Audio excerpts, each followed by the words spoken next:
My name is Danielle, and today I'm really going to be talking to you today about using AI to realize competitive advantage in your business. So it's less about the technical side, but really about kind of strategy and looking at organizational value. And so originally BCG, or Boston Consulting Group, really asserted that there was only one way to successfully compete. And this was to gain a relative market share advantage over competitors by having a lower cost. But over the years, what we've really found out is that there's also two other ways to compete. And this is through differentiation and focus. And so over the next 15 minutes, there's three takeaways that I'm going to be looking for you to bring back from this presentation. The first are the three different types of competitive advantages, which is cost leadership, differentiation, and focus. The second is the different types of machine learning and artificial intelligence use cases that utilize these strategies. And then the third is how you can be better prepared to talk about these with your clients, with your suppliers, or even within your own team. And so really kind of diving into a little bit more in terms of my background. Since the beginning of my career, I've been working in and out of startups, focusing in deep science and technology, from really kind of pre-seed, so startup, 5 people, to Series A. I've experienced both an acquisition and a failure, which has kind of taught me how to be gritty, take those calculated risks, and really fail forward.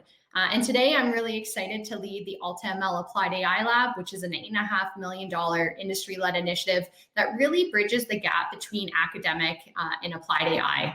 And so as you can see kind of through my experience, a big thing that's important to me, and as Ellie was saying as well, was being involved in the community. And so whether it's being on boards, speaking on panels, being a part of hackathons, I just think that there's so much to be learned from, what each one of us is seeing in our daily lives and our careers. And communicating that to different audiences through a forum just as this is really going to help elevate the conversation around machine learning and artificial intelligence. And so what I would like to do as we kind of jump into things is really draw your attention to this gentleman here. So this is Michael Porter. And so he really kind of developed these simple models and tools for really understanding what is the competitiveness of your business. So looking at economics, business, strategy, and social causes. His claim to fame is the Porter's 5 forces. For those of you who don't have a background in business, this will be very foreign to you, but you can really think of Michael Porter as basically what Andrew Ng is in terms of artificial intelligence. So this guy is really kind of the godfather of the corporate strategy.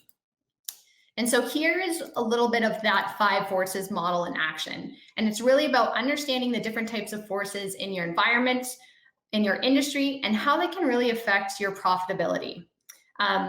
Who has the most power in this situation? And is your product actually likely to be successful? Any of these forces can work for you, or they can all work against you. And you need to look at each one of them individually. And so this is a very traditional model or approach to looking at competitive advantage in business. And what I'm going to do is kind of take this time to dig into the 3 ones that are becoming a little bit more mainstream. So what are the types of competitive advantages? Cost leadership, differentiation, focus, and how can I achieve them using artificial intelligence? So first things first, let's dive a little bit into competitive advantage and what does that mean? So competitive advantage is really an attribute that enables a company to outperform its competitors. It allows a company to achieve these superior margins compared to its competition and really generate that value for the company and its shareholders. And this is the most important part with competitive advantage is it must be difficult, if not impossible, to duplicate. If it's something that's easily copied or imitated, it's really not considered a competitive advantage. And I really kind of want you to remember that theme throughout the presentation. Like a competitive advantage is something that's difficult, if not impossible to duplicate. That's something that's very, very important. And so I kind of want you to sit back and ask yourself this. And, we're not taking as many flights as we used to. But looking at this kind of question, which do you prefer when you fly? A cheap, no-frills airline or a more expensive operator with fantastic service levels and maximum comfort? And would you ever even consider a small company with just a couple routes? Obviously, the choice is up to you, of course, but the point that I want to make here is when it comes to booking a flight, there are some very different options available to you. And why is this so? The answer is that each one of these airlines has chosen a different way of achieving a competitive advantage in the crowded marketplace. If we look at the no-frill operators like Spirit, they've really kind of opted to cut costs to a minimum and pass their savings on to their customers and lower prices. It really kind of helps them grab the market share. I know I've booked really cheap last minute flights because it was a good opportunity. Their planes are a lot fuller, and it's really kind of helping drive down the cost. But on the flip side of things, the luxury airlines, they're focusing their efforts on making their service as wonderful as possible. And so they can really command those higher prices as a market to make up for the higher costs. And so that no frills kind of cheap airline versus the luxury airline, it's all in terms of what their strategy and what their vision is for achieving competitive advantage in business. And so coming back to these three ideas of competitive advantage, we call them generic strategies because they can be applied to products, they can be applied to services, and really they're in all industries and organizations of all sizes. To construct this competitive advantage, though, a company must be able to detail the benefits that they provide to their target market and other ways that their competitors cannot. Really kind of going back to like, is this something that's easily duplicated or imitated? And can this be very, very specific to the company? And so diving a little bit further into kind of cost leadership, differentiation, and focus. Cost leadership, all it is about is being the lowest cost producer. It's achieved through large scale production where companies can exploit these economies of scale. Differentiation, a company's products or services that are differentiated from that of its competitors. It can be done by delivering those higher quality products or services to customers or innovating on products. And then the last one is really about focus. And so kind of tailoring your products to a narrow or that really niche segment of customers. And the only way that a company is really successful in the focus strategy is if that they can create this product or service that can cater to these customers, these niche group of customers that really know what they want, they know when to buy, they know how to buy, and they know the exact type of specs. And so think for a moment, your strategy for AI should really focus on what area of strategy your business uses. So think of what strategy maybe you have in your career. Think of what strategy that your clients might have. Think of what strategy your customers might have, or think of what strategy that maybe the potential ML application you're working on is really trying to achieve. And so when we look at AI and cost leadership, we can really kind of go back to this no frills competing purely on cost. So really reducing costs by improving operations, looking at things like using robotics instead of people in manufacturing, or really kind of reducing work through automation. PayPal is a really great example in actual industry of using cost leadership. And specifically what they do is they use ML to determine whether to visit a site and if it's a kind of a trustworthy customer. And so if we look at PayPal as a whole, they approximately process 27 million transactions a day. So collecting reams of data about their customers, their spending patterns, their behavior, their locations, and more. And so the data that they're using is to really kind of verify this customer's identity implicitly, so they don't need to identify themselves explicitly every single time they transact, which kind of gives the users this sense of promise and security while saving valuable seconds off of the purchase time. And so the data is really kind of closing the loop between speed and safety. And so within a 2-second transaction, PayPal will actually conduct hundreds or even thousands of risk checks, allowing them to be in this cost leadership position. When we're looking at cost leadership with other potential use cases using artificial intelligence, we can look at our inventory optimization. So, right place, right time, increase sales force productivity through automated inbound sales, intelligent customer agents, and target marketing, and streamlined legal tasks with AI contract due diligence and review, and automating kind of this IP monitoring. And so from the cost leadership side, which is one part of it, we also dive into the differentiation. And so differentiation is really about creating those unique and desirable products and services. And but really kind of thinking of features, functionality, durability, support, or even brand image.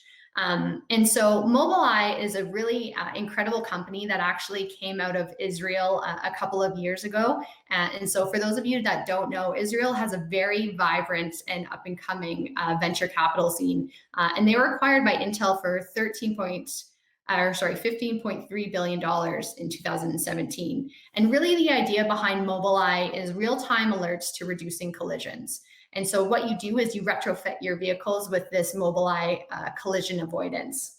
And what you can see from here is that with this system, they can accurately see vehicles almost 2 times the distance of its predecessors, and even have the ability to kind of see things into the night, which a lot of these technologies aren't even really close to there. And the recently released Mobileye Connect is the company's first retrofit system designed to take advantage of this DNN technology. And I would say when we're looking at this differentiation, another way that Mobileye kind of really rises to the bar here is they're offering through crowdsourced high resolution maps being created with BMW, Volkswagen, and Nissan, just from the vehicles that are already on the road. So all of that information and data is going to be driven back to Mobileye at essentially 0 cost for the company. So it's a very unique sense of differentiation, which obviously would equate to their valuation and why they sold to Intel. The final one that we're looking at here is really all about focus and looking at that narrow segment of customers or looking at that kind of niche market. And the example that I really wanted to use here, obviously Netflix. I'm sure we've all been watching a lot of Netflix and the recommendations are eerily close to what we want to see. But even this company called Stitch Fix. And so their business model is very simple. So they send you clothing, accessories that you think they like, and then you can take the others back. But the big thing is they leverage their data science to deliver personalization at scale. Really kind of transcending that brick and mortar or even e-commerce retail experience. With certain garments, they can actually track anywhere from 30 to 100 measurements on a garment, depending on what type it is. They know from the experience of over 2 million active clients, what kind of fit would make a customer spend outside his or her comfort zone.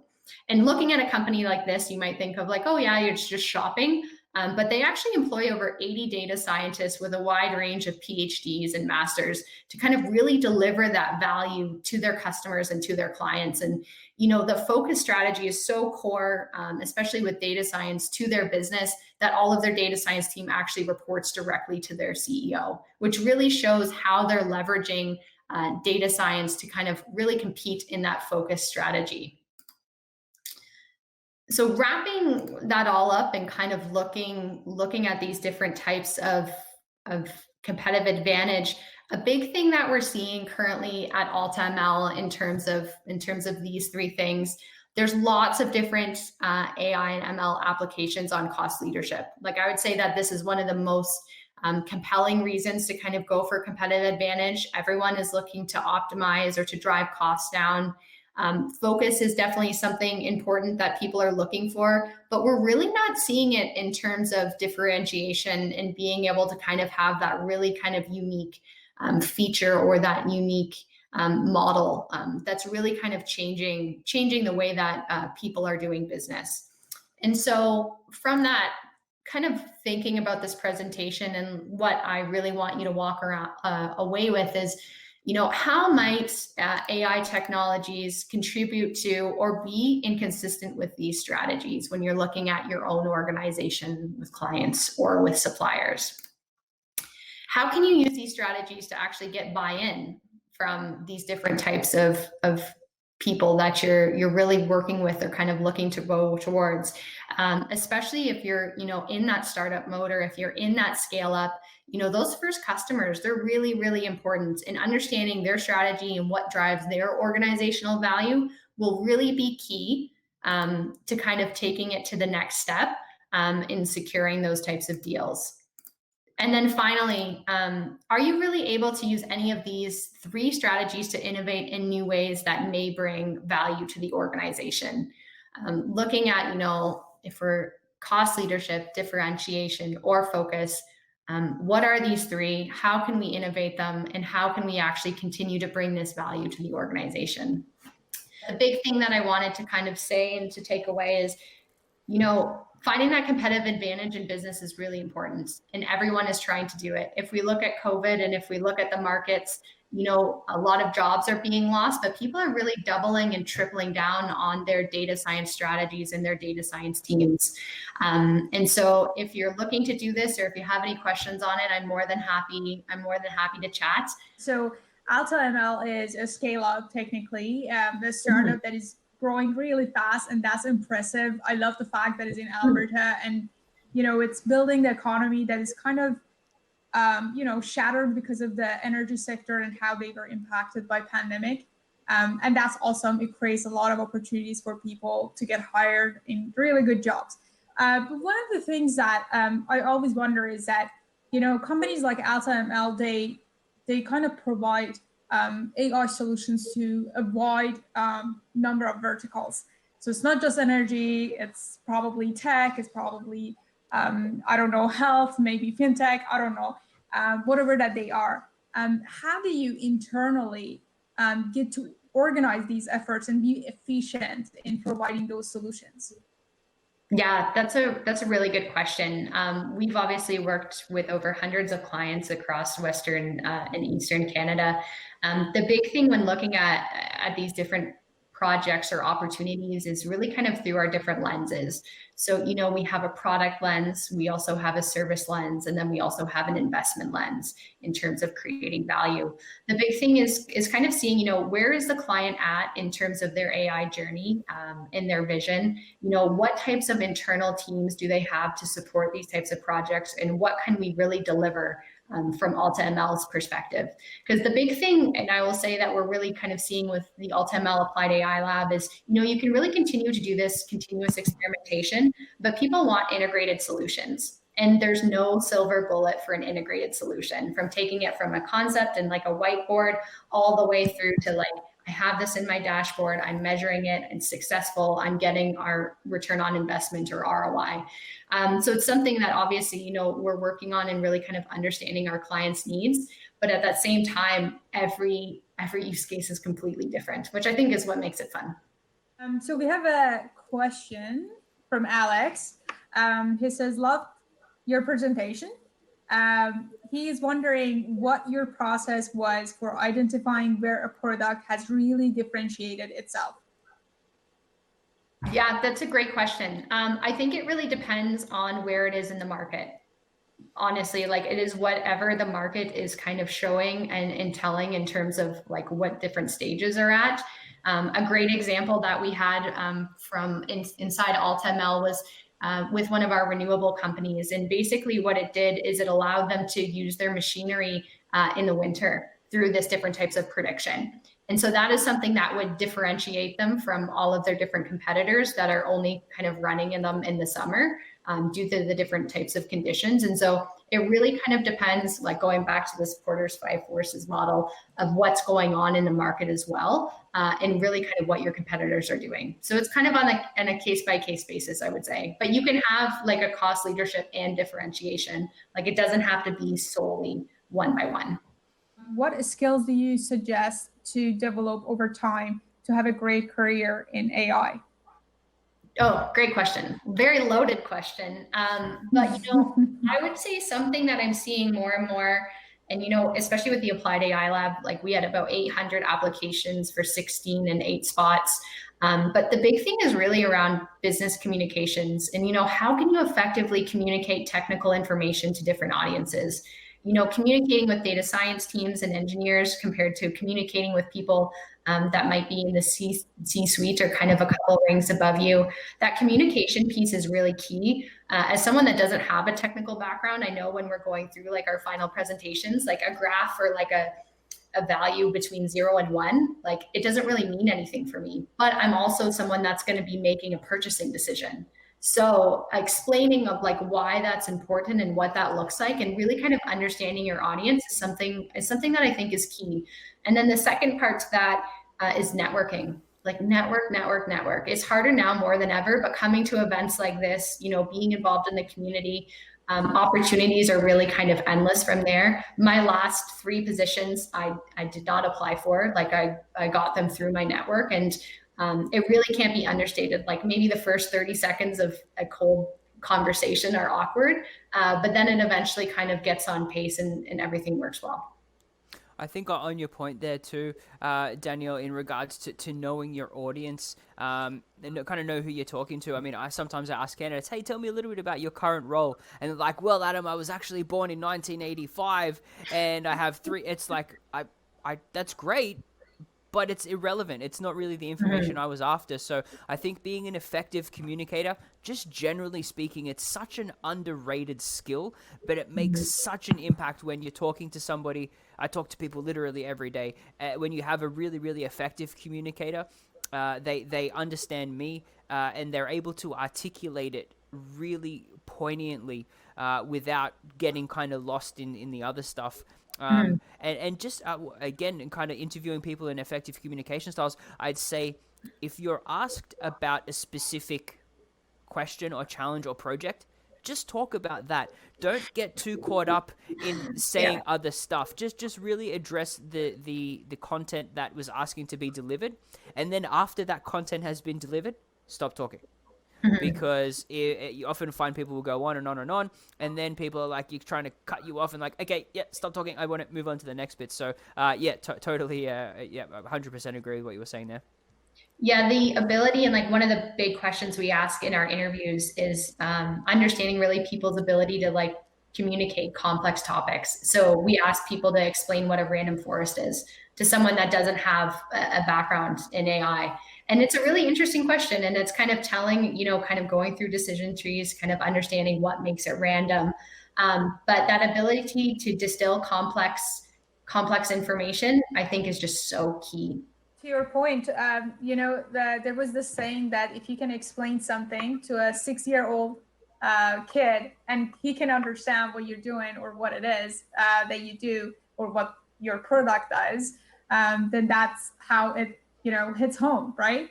Because you can really distill the information, and that's a really good point. But also on the side of the technical stuff, when it comes to hiring, I hire technical people, and majority of times they are always worried about the number of the algorithms that they know, the number of languages that they can write codes in.